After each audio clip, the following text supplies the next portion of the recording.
In Argentina's poor Barrios, a food emergency is taking hold. In its grip, people like Cynthia. The 32-year-old is suffering from malnutrition, aggravated by the fact that she's missing a kidney and a lung. She shares a leaky room with her 2 children, mother and sister, in a Buenos Aires slum. I'm like this because of the food issue. I lack food because sometimes there's food and sometimes not. The soup kitchens sometimes have food and other times not. Years of recessions and high inflation have left over half Argentina's population in poverty. The economic woes have taken a toll on food security as meat and vegetables have become more expensive. A tough austerity campaign under Libertarian President Javier Milei is exacerbating the situation.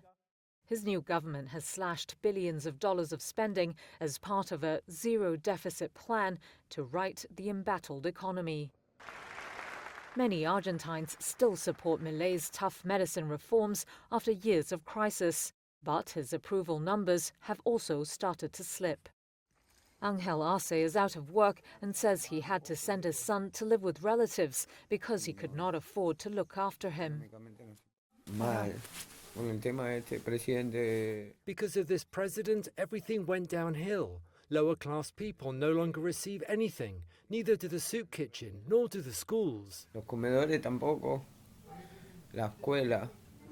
Official data has shown that poverty hit 53% of the population in the first half of the year. That's up from about 42% at the end of last year. Some 18% of people are in extreme poverty, meaning their household incomes don't cover the cost of the basic food basket. Nutritionist Norma Piazza warns that the impact could be lifelong. She says she's been treating children with neurological issues and eye diseases caused by a vitamin B12 deficiency. There is a lack of nutrients, and that brings acute disease. Not only delayed growth, but damage. And if we do not act quickly, this damage can be irreversible, from the neurological point of view, from the vision point of view. There are cases of scurvy.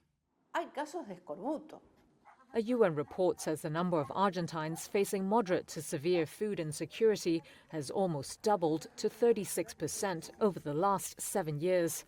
Authorities said they recognize a food emergency and have increased payouts on welfare subsidies like universal child allowance and food cards.